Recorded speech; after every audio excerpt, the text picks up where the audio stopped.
सलाम कैंपेन के अंतर्गत मैं शैलेश कुमार, शिक्षक, माध्यमिक शाला दामोद।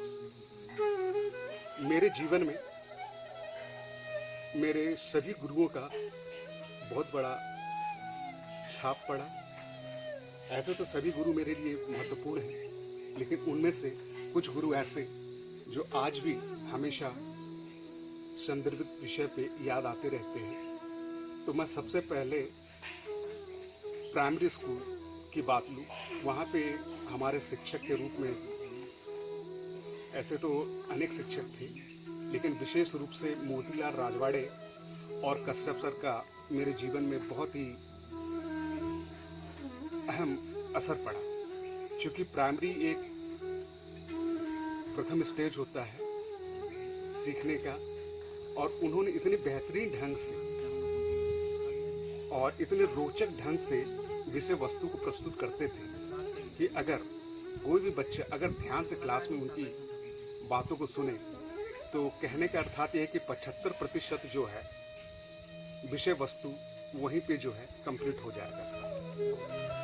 कश्यप सर बहुत ही नाटकीय ढंग से, रोचक ढंग से किसी भी विषय वस्तु को लेते थे, पाठ को लेते थे। और वहीं राजवाड़े सर, मोतीलाल राजवाड़े सर, जो गणित पढ़ाते थे, और गणित भी चूँकि प्राथमिक स्तर पे मूलतः क्या जोड़ घटाव, गुणा भाग, लघुत्तम, महत्तम, यही सब कोर्स में थे। और ऐसे ढंग से बताएं कि आज भी जो है उनके बताए हुए चीज़ों को हम जो है अपने शैक्षणिक कार्यों में इस्तेमाल करते हैं। और उसके पश्चात जब मैं मिडिल स्कूल पहुंचा तो साथ में प्रमोट होकर मोतीलाल राजवाड़े सर भी पहुंच गए, और वो भी गणित विषय लिए। और वहाँ मुझे सानिध्य प्राप्त हुआ JN तिवारी सर का, जो अंग्रेजी विषय लेते थे, और वो भी बैकुंठपुर से आते थे और एक वेद की छड़ी लेकर। उस समय चूंकि एक डर भय का भी माहौल था, और बच्चे जो है डर भय से भी पढ़ते हैं, ऐसा उस समय का मानना था। तो इंग्लिश विषय लेते थे, और चूंकि क्या है कि 6वीं से स्टार्ट होता था ABCD से, और उन्होंने इस तरह से मतलब जो है 3 साल 6वीं 7वीं 8वीं में पढ़ाए कि मैं जो है एक गणित इंग्लिश के प्रति एक रुचि उत्पन्न हो गई मेरे मन में। और वहीं मोतीलाल सर गणित मिडिल तक के सभी प्रश्नों को जो है फार्मूला कैसे आया, बीज गणित, ज्यामिति, क्षेत्रमिति, बहुत अच्छे ढंग से प्रैक्टिकली व्यवहारिक रूप से बताते थे। और जब मैं 8वीं में था तो पाल सर पहुंचे, जो घुघरा से ट्रांसफर होकर के आए।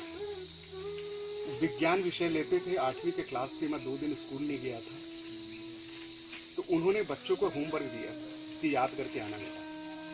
मैं जब पहुंचा तो मुझे मालूम नहीं था कि होमवर्क ये मिला हुआ है, क्योंकि उस समय भी छड़ी का प्रावधान था।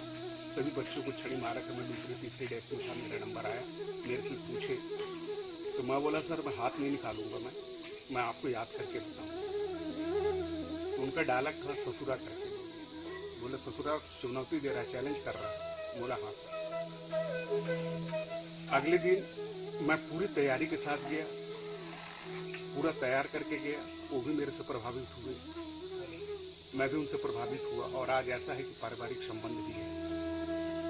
और वो जो है विज्ञान को भी बड़े रुचिकर पढ़ाए, और विज्ञान में भी मेरी रुचि आ गई। उसके बाद मैं हाई स्कूल पहुंचा, वहाँ मुझे चिकनजोड़ी सर इंग्लिश के मिले,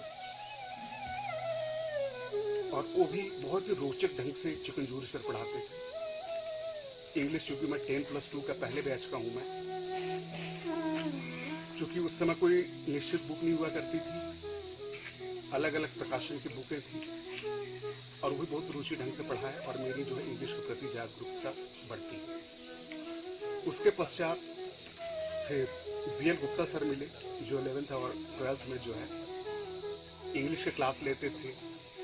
वो भी बहुत अच्छे ढंग से ग्रामर वगैरह पढ़ाए। आज भी उनका जो एक फार्मूला है SDO, मैं भी क्लास लेता हूँ तो वहीं से शुरू करता हूँ ग्रामर वगैरह। और एक गणित के मिले थे YR यादव साहब, गोल्ड मेडलिस्ट थे, हरियाणा से थे। और हमारे प्रिंसिपल थे नूर मोहम्मद साहब, भोपाल से थे। तो समय गणित फार्मूला बनता कैसे, केवल यही बताते थे, डेरिवेशन ऑफ द फार्मूला, और उस पे आधारित सभी प्रश्नों को हल करवाते। और जहाँ पे अटकते थे बोले पहले बेटा प्रयास करो, पुनः प्रयास करो, जब थक जाओ, समझ में नहीं आता, तब जाकर के सोचो। और यही मैं अपने साथ में इस्तेमाल करता हूँ और बच्चों को भी जो है बोलता हूँ कि पहले पुनः प्रयास करो। ठीक, इस तरह से मेरा अनुभव रहा और आज भी उनकी छवि मेरे जीवन पर पड़ी हुई है और उन्हीं के बताए हुए मार्गदर्शनों को मैं अपनाते हुए, उनकी शैलियों को अपनाते हुए मैं अथक प्रयास करते हुए आज का कार्य करता हूँ।